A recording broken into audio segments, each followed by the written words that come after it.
Hello, everyone. It's good to be back. I'm probably not going to be back for long, but it is ancient, and I hope everyone's having a great day. Today, I'm going to be showing you Ultimate Mining Tycoon from Innovation Inc. And what we're going to be going through in this video is the progression of upgrades, building, understanding what to do, and what needs to be done. That's probably the same understanding. Oh well. First, upgrades. Do you have a problem getting to lower levels fast? Get a better explosives. That is number one thing to do. Two, do you have a problem not being able to mine a lot of ores you come across? Then you need a pickaxe. I have the diamond pickaxe. Three, do you have a problem having to travel to your car a lot compared to the time that you are spending mining? So say for example, you're mining and then you travel to your car more than the time that you spend mining. So get a bigger backpack. If you can't, there is some other ways to get around that, like getting better walk speed from the rebirth tree. But you could always spend Robux. That is completely up to you. I'm not going to be in control of that. That is your opinion of how you should do things. Production tree. Just focus power core assembler. Do not go for tablet factory. To be honest, it is good. It makes good money for what you purchase the tablet factory for, sure. But the power core assembler is the end game, and for how much all these buildings cost at the end game, just go for the power core assembler. That's it. And the progression path for the power core assembler, we're going to understand how to do it. This is my power core assembly, as I am not late game, I am end game as the current game stands in alpha. So everything that you need is in this setup that I have myself. You'll be able to understand mostly to an extent by the end of the video of everything that happens here. Sure, it looks like a mess, but it's compact to an extent. It works, and that's all that matters. It doesn't look like it's made out of spaghetti. It doesn't look like it's made of lasagna or anything like that. It just works. So, to start the video off, we're going to delete everything here, and I'll run back again, and I'll show you every layout from starter to endgame, and then rebirth tree. So, let's start that out. Alright, this is a starter base plate. First, get yourself some ores. You're not going to have any money to buy anything, so you're just going to start out normal. Sure, I have the extra, let's see, extra output belt. It doesn't really worry about. You don't have to worry about it. It's kind of useless, to be honest. You could get it if you want. You just gotta change your layouts how you going forward. But this will be your first layout. Second, ore cleaner, polisher, ore smelter. Super simple, basic, really fast and easy. That's your second layout.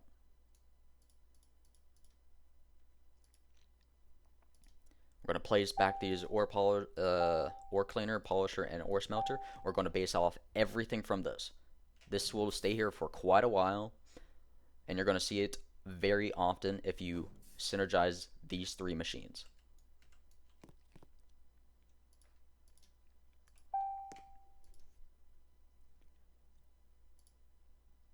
We're going to start getting a crusher, getting an upwards conveyor belt, and getting the sifter. The sifter is a very useful machine. The dust here, we're going to come back to that later. We're just going to bring it around and just funnel it back to the beginning. Or, not the beginning, the dust goes to the end. What we're going to take to the beginning is the ore output. It's free ores. For every ore that you smelt, you get a stone. And every stone that you sift, you have a 10% chance of getting an ore.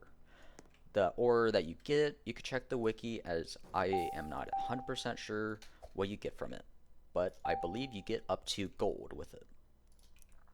But we're going to bring that back to the front, and that is a second layout that you could do. What you could do with the dust over here, you could place, let's say for example, a kiln. Make these $1 dust worth $30 right here. That's quick and easy. All these machines you see in my inventory are all the machines you're going to have to worry about for the entire game. Alright, we're going to go to the next layout now. Sorry, I did lie. Not all the machines I had were in here. So, you have this basic setup right here. The 3 combo. The prospectors. You create crystals from every stone that goes through here. It's a 5% chance of turning into a crystal. Or not a crystal, a gemstone. I apologize. You're going to get a filter. You're going to filter those off. Select all gemstones, or if you want to select others, that's completely fine with me. But what we can do is, so you see how these arrows are filtered like this? You don't have to do that. This will work perfectly fine. I would show you another thing that you could do. This works. This also works. This also works. This works as well.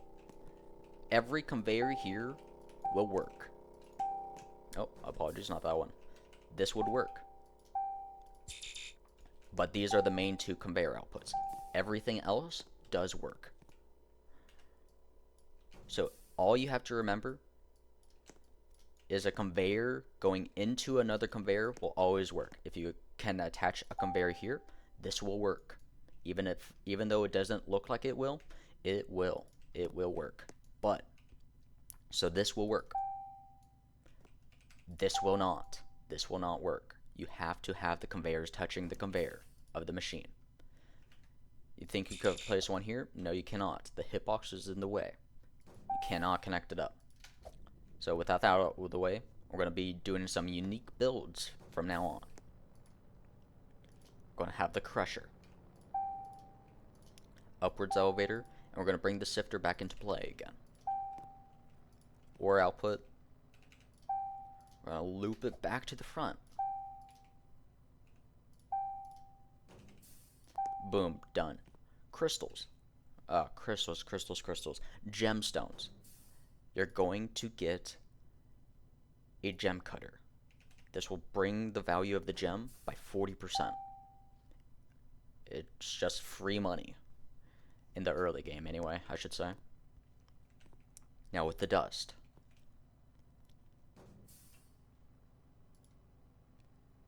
Just looking through here real quick because I am winging this. Seeing everything here. Gem cutter. You could always worry about that later. You don't have to.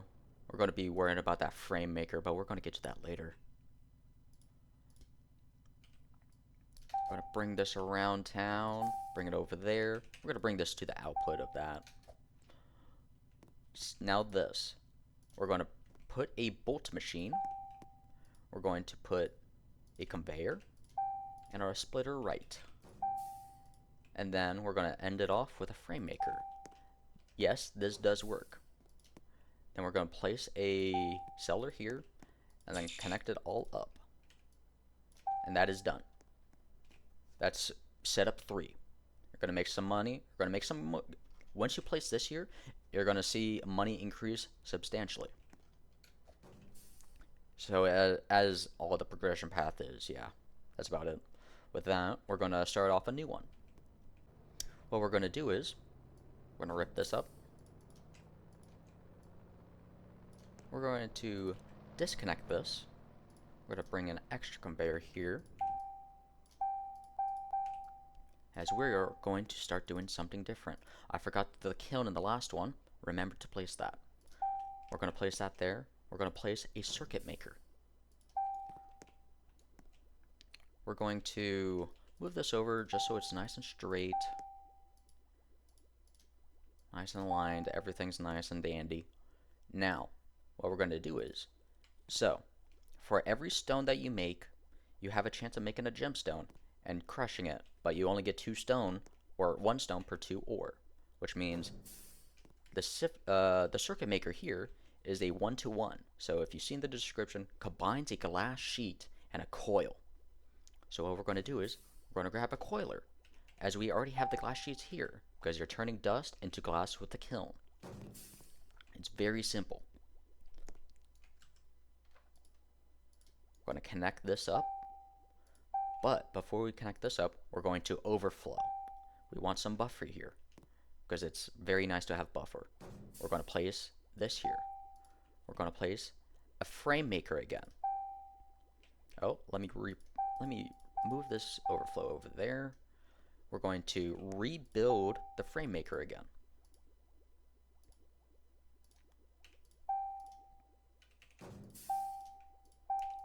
That is another setup that you could do. That is another progression, I should say. Everything's not going to be how you experience in the game. This is what I would say is progression that you would need to do. Oh, I forgot to line this up. There you go. Gemstones are connected to the cell pad. I completely forgot about that. That is my bad. Alright, now we're going to go to a next progression. This progression is to say what I have done. I am currently endgame, as I said in the beginning of the video. I have all the rebirth machines. You don't need more than one of each. Sure, if you have game passes, it'll get a little bit chaotic, but that's you to worry about. You'll understand it by the end of the game. So, what we're going to do is, we're going to rip this up. Oh, gotta rip that up. Just delete all of that. Now, what we're going to do is, we're going to use the alloy furnace and the tempering forge. Now you're going to wonder, why do I have two if you can't? So let me rephrase this. One, you could only use, if you look in the description in the bottom right, tempers metal, strengthening it and doubling its value can only be used on metal bars and or metal alloys. So you could put the tempering forge here, or you could temper both ingot lines. Now, in the current game as it stands in alpha, there is a bug with this machine. It only copies the info of the ingot that goes in the leftmost input. So, what we can do is, we could place a tempering forge on the right, and a tempering forge here. And you get 50% more money per ingot. This will not work. This will work. This will also work. Now, with that out of the way, we're going to bring a splitter right. It could be an overflow splitter. It does not matter. We're just going to do this. And boom. That is our alloy furnace right there. All done. You don't need some convoluted machine. That's it. Now, you're going to be probably wondering, can I still use the coiler and everything else with the alloys? Because in the bottom right corner it says makes coils out of metal bars. It works with alloys as well, because the alloy is considered a metal bar. So every machine here could be using a metal bar, which will just compress the amount of ores that you're putting through the system. So with that out of the way, we're going to branch off of what we currently know with what's going on. We're just going to go and build an end game setup, because by this point you will probably understand what you need to do. So, clay mixer. We're going to start with this first because we will be using this quite often later game. What you're going to do is angle the camera so you see what's happening. Output here, you're going to put a right splitter. You want it evenly splitting, because it will not work. You have to have a dust in this input and this input. And you're going to be making clay blocks. What you could do with the clay blocks, you could crush it and put it back into the sifter again if you want to. That's completely up to you.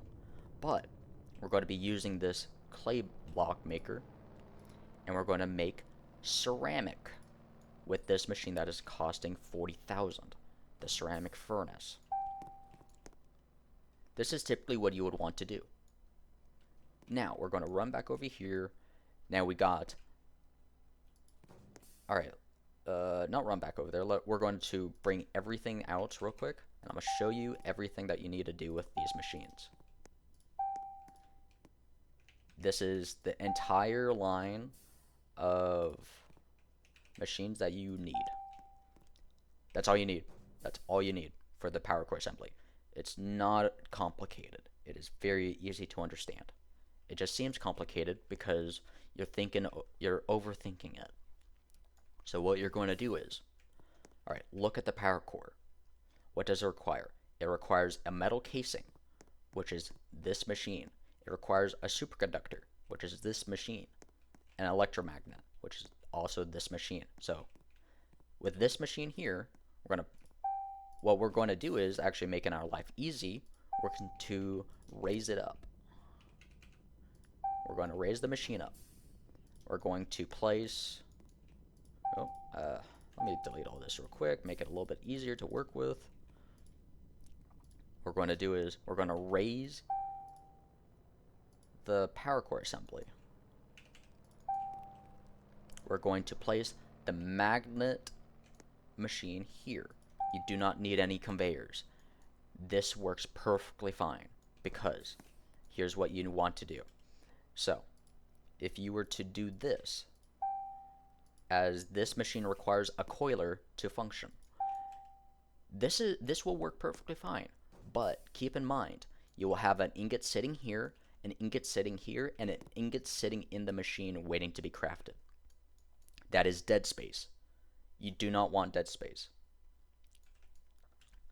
So what we're going to do is we're going to delete the conveyor and place it on the machine. Boom. Simple, easy, fast. What we're going to do is we're going to place this on the other side of the machine. Now we're going to look at what the magnet machine requires. As I said earlier, it requires a coil and a metal casing. But if you remember earlier, this also requires a metal casing.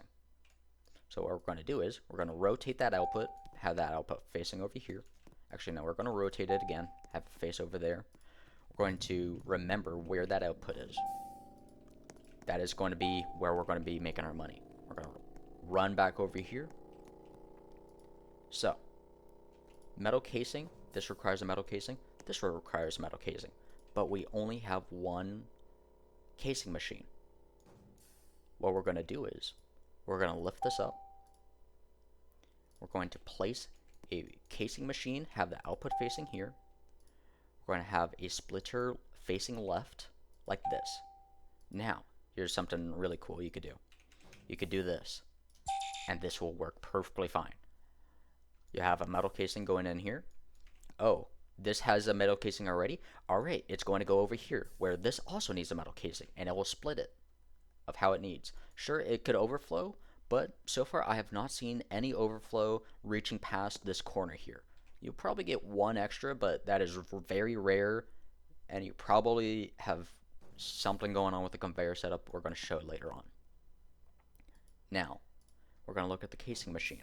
The casing machine requires a metal frame, which is the frame maker. It requires metal bolts and a metal plate.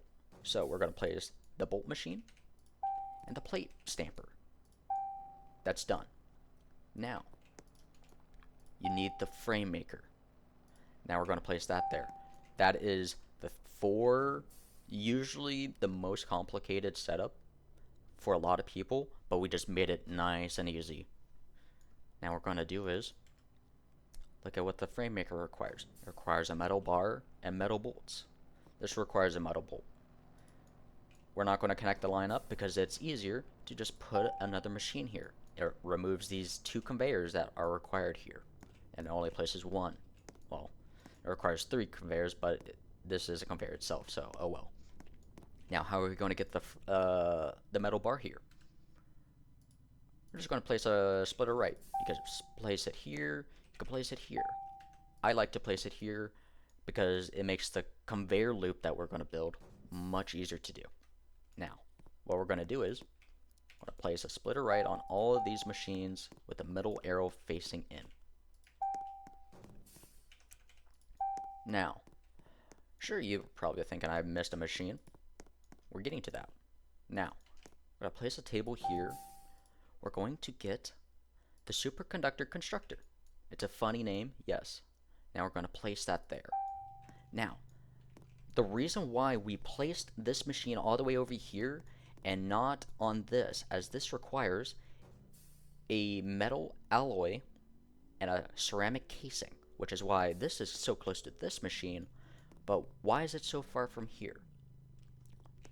We're going to get to that as well. So what we're going to do is we're going to place an elevator here. And what we're going to do is we're going to place an overflow splitter here. We're going to loop this around and connect the ceramics to this. You're just going to want some buffer. You don't need too much, but you don't want too little. So 2 conveyors is usually what I go with. There's always going to be some ceramics in here, almost 100% of the time. What we're going to do over here is, with this, remember, this works. This will work. You could do this, but I just like doing this. So what we're going to do is, we're going to loop this conveyor belt all the way around. We're going to connect every single one of these splitters. So I'm going to do this real quick and easy. Just loop it around. Oh, whoops. Mistakenly placed that there. Bring this around town. And done. So what you see here, it's a circle. Well, it's not a circle, but it goes around. It loops around every machine. It constantly goes around in circles, filling any vacant spot. Sure, you're probably going to notice that some ingots will pass by an open spot. It'll just come back around again if it doesn't find one. That's why we have a splitter there. So, why do we have an overflow here? This machine will not be able to use every ceramic that you make. So what you're going to do is, you're going to loop this back around. You're going to bring this back to the sifter. So what I'm going to do is, I'm going to buy another crusher real quick. We're going to, oh, I can't place that there. Whoops. Going to bring this around town again. And remember, you could go through walls. I don't know if it's going to be patched later on. It might be, it might not be. But a lot of setups use it. Almost every setup uses it. And that is your completion of everything besides the furnace. All we're going to do is connect the conveyor belt. And you're done. That's all you need. That is the simple pre-rebirth setup right there. And you will most likely understand almost all of it, as I've forgotten gemstones, because they are useless. You can't do anything with them unless you have this machine, the gem to bar transmuter. It turns gemstones into ingots. So we'll get to that later. We're going to place this right here. Done. Easy. Everything's completed. It looks like a mess now. Sure, you could always just bring this closer. So what we're going to do is, I'm going to delete everything here, and I'm going to walk through rebirthing.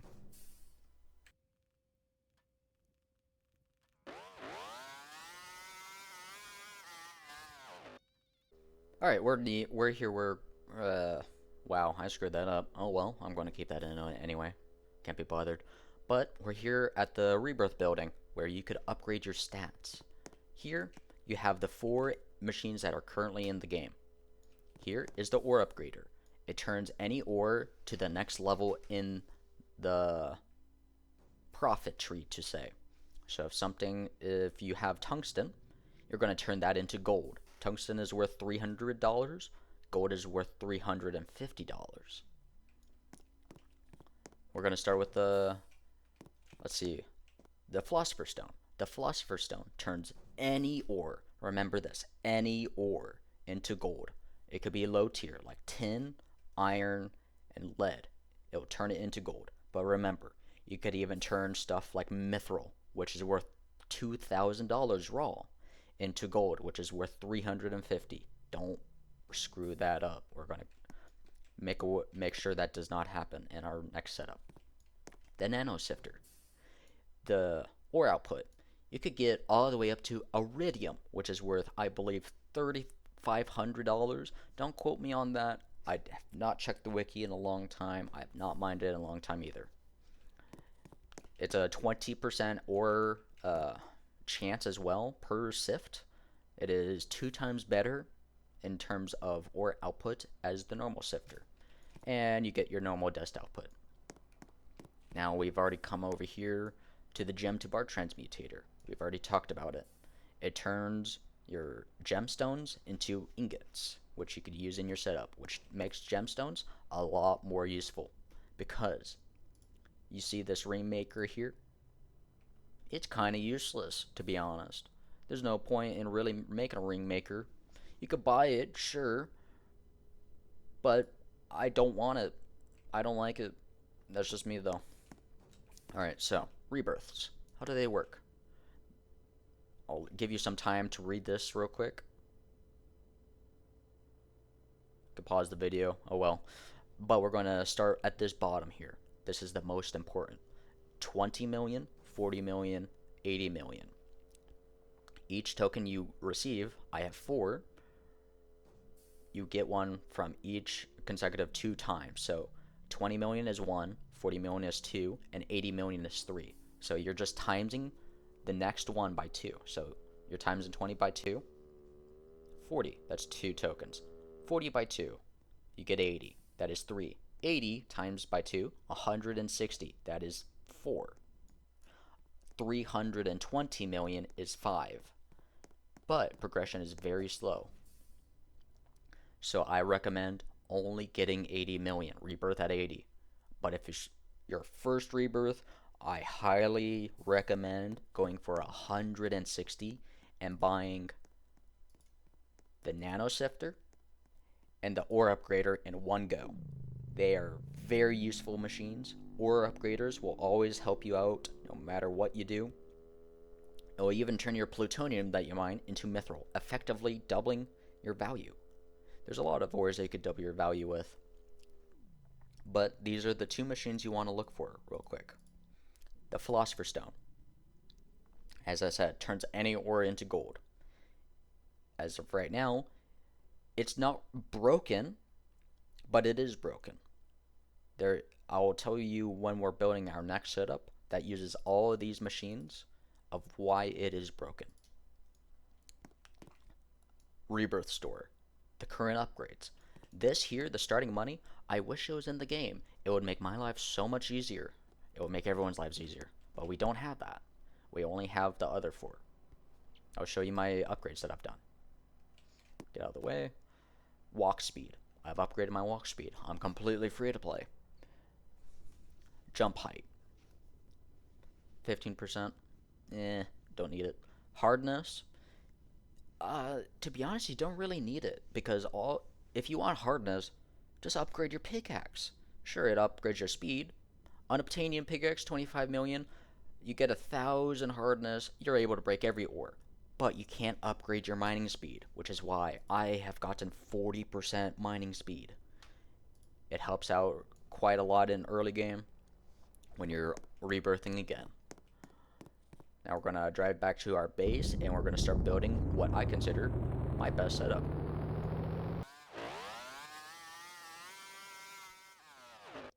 Alright, we're back here again. We're going to start building our setup.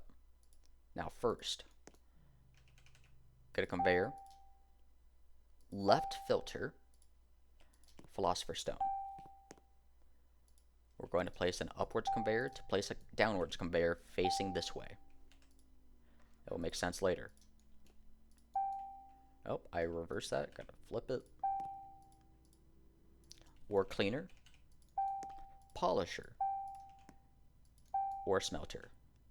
Now what we're going to do is we're going to do the exact same thing. As you remember this last time, this is the exact same smelter design. You're going to see it everywhere. We're going to get a tempering forge, an alloy furnace, and another tempering forge. And then we're going to put an upward elevator here. That is done. We're going to loop back around. We're going to come to here. You don't need all of these prospectors. The only prospector that you need is the diamond prospector. That's all you require. We're going to filter this off. We're going to set this to gemstones. We're going to come back over here. We're going to also set this to gemstones. Because if you have a gem go into this machine here, it's going to break it. Then you have to delete it and replace it again to remove that gemstone because it will not like it. We're going to place an upward elevator here and a crusher. We're going to place our nano sifter or any sifter here. Any sifter will work. Then you're going to place 2 upward elevators, one facing this way and one facing this way. A left filter. Then what we're going to do is loop it around like that. It all makes sense in the end. We're going to use our tables. They're nice as a scaffolding block. Get our clay mixer, place that there. Now what we're going to do is we're going to build another tower here and place our ceramic furnace. That is done. See how everything's starting to look like what I showed you earlier? You see this machine here? It's the exact same thing. This here, it's just a little bit more compact, but it's roughly the same concept. Here is the exact same thing. You get 3 different machines that we've already covered. This here is the only new thing, as these are the ore upgraders and the philosopher's stone. You could think of it as a mega upgrader in a way. Now what we're going to do is we're going to come back over here. We're going to go to our ore output. We're going to bring it up 2 lines up. We're going to place 2 conveyors. We're going to place a conveyor filter left. What we're going to set this filter as, just follow my step. Iridium ore. Thorium. You don't get thorium, but it's good to put it on anyway. Mithril. Plutonium. Palladium. Titanium. Gold. That is all you need. What we're going to do here, we're going to place a conveyor line here. We're going to place a conveyor facing this way. We're going to place a downward conveyor. And we're going to place a conveyor here. Now you have this line connecting to out here, because these ores here, you do not want them going here. What we're going to do over here, we're going to just loop this around and bring it back to the front. Loop it around. Now there will be a problem. If you have ores already in here, and if you have ores coming down this way, they will jam, which is why we're going to place a filter right. And we're just going to have it go around in a circle, have a nice lovely time, have a ring around the rosy type of deal. A backwards downward elevator facing into the overflow, and that is our ore setup completely done right here.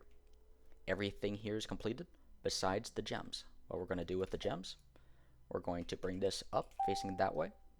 We're going to bring this up facing this way. That is connected, and that is connected. We're going to move this out of the way.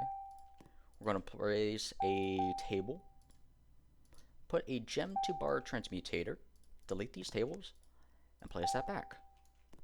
We're going to bring this around town, and we're going to place a downward elevator, another one, and we're going to face it into the tempering forge. Why not into the normal line?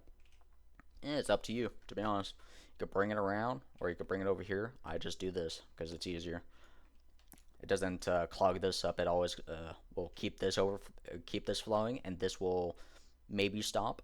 But you're putting an ingot in there. You don't want to stop this line. You want to keep it flowing at all times, so you don't slow it down by any process.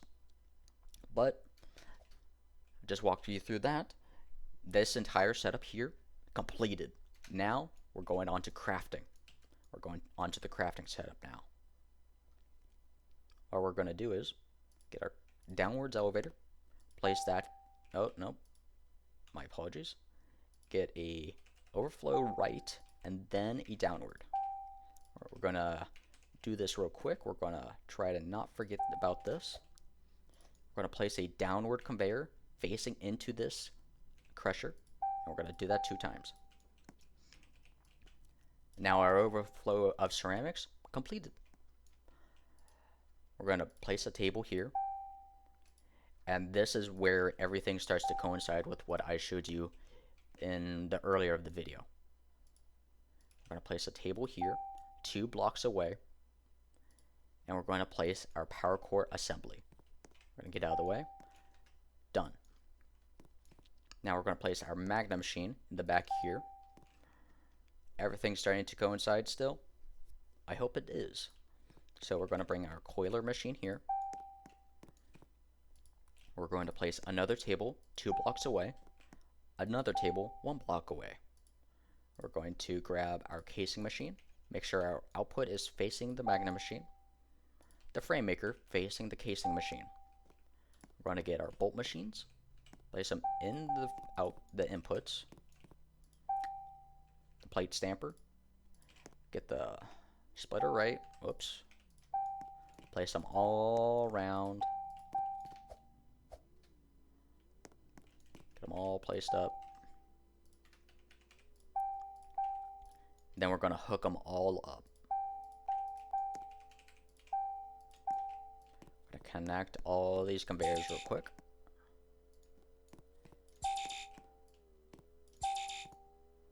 Alright, now what we're going to do here is we're going to finish this up. We're going to get a splitter left, and then we're going to connect this up just like we did last time.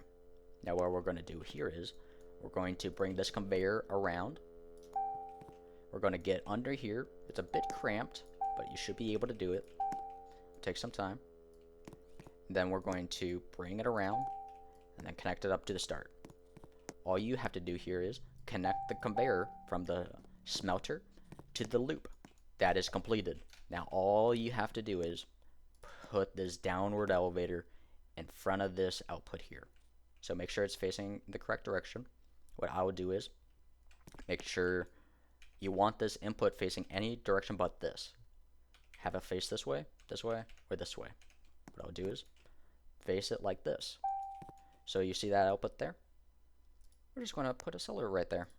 And our setup is done. It looks nearly identical to the exact from the beginning of the video. What I'll do is, for a little fun times, I like to put a little long buffer, you say, just around the base, because why not? It's fun. It doesn't harm anything. And we're going to put some ores in, and we're just going to time lapse this real quick, and you're going to watch my money go up from 83 to maybe 85 million, because this machine will make you, with tin, transmutate into titanium at the minimum.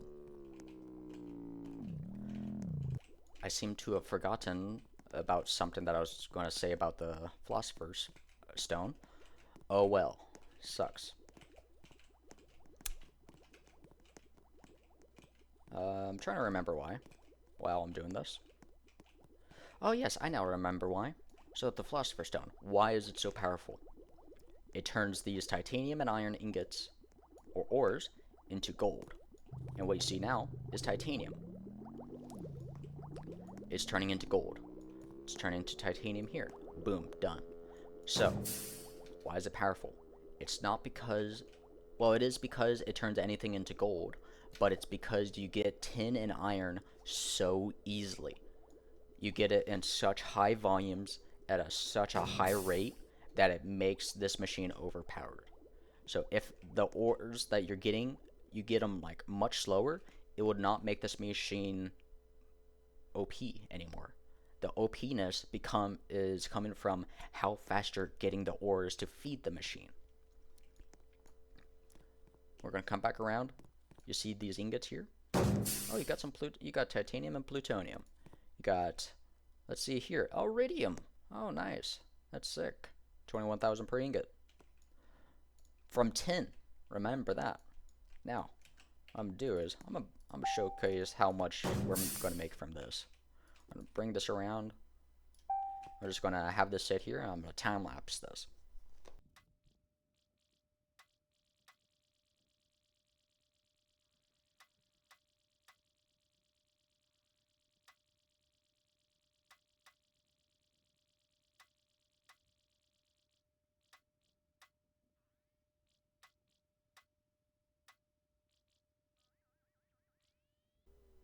Alright, we're back from the time lapse. So, what we've seen here is how the machine works from a decent glance Probably didn't show a good bit of it, probably, to be honest. Didn't sit in a good spot. We missed out on how this machine worked a little bit for the filtering. But what I've seemed to have forgotten is this. The gem cutter. Turning your gems by another 40%. I lost 40% of my diamond value. Oh well, that's on me. Make sure you don't make this mistake, because I forget it very often because I make this setup constantly. Which is why I'll do a little run over here. Well, it doesn't seem like I'm on the most souls all the time anymore, as I have currently 46 rebirths as a free-to-play. Everyone on here, I believe, has either the 2 times, where's the 2 times seller, the XL backpack, and run. To my knowledge, I believe everyone here has that. I do not. Someone might. Oh well. But I am on the most blocks mined, at least. I'm number 5. I might be lower. I might not even be on the leaderboard anymore at this point. Alright, so what we're going to do is we're going to run back to the base plate. And what I'm going to do is I'm going to show you the value of every single power core. You see here, the average price here is probably at least 27,000. Or 270,000, sorry. But what you have to remember is titanium is the minimum. The minimum power core you're ever going to get with this setup is 209,000. And remember, this is with tin and iron that you get at 20 meters in the cave. You could fill up this truck in like 4 minutes. So we're going to watch our money go up. And remember, this is money that we made in 4 minutes.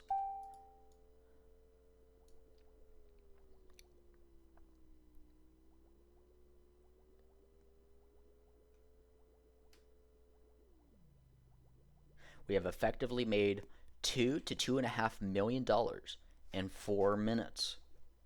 Now, isn't that amazing? That's why the transmutator is seen as such a broken item. But it's just so good. But you do hit a stagnation area because you can't. There's nothing in the game.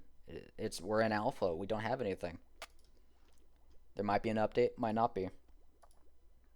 I could rebirth right now for 3 souls.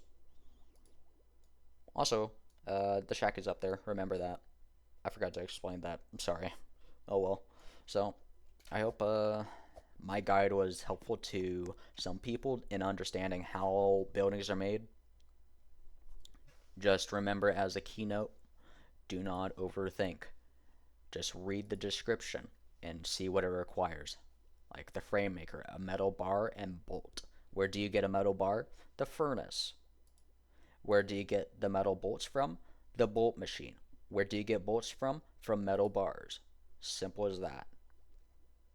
That's all you have to remember. Simplify what you need to think about. That's all you need to do. So, I'll be leaving until the next video, or someone in the comments might suggest something. Maybe someone in Discord might be telling me, hey, change this, or you need to explain that. But oh well, I am reaching 50 minutes on the timer. This video is probably going to be over 30 minutes long. I did not intend that. My apologies. I must explain. I cannot make shorter videos like I used to. I just over-explain things. That is my apologies. But if you did come this far in, hopefully you did enjoy the video, and if you watched it in the background while you were playing the game, that's completely fine with me. I just hope this was able to help some people out. So, I'll be leaving, and hope everyone has a good day.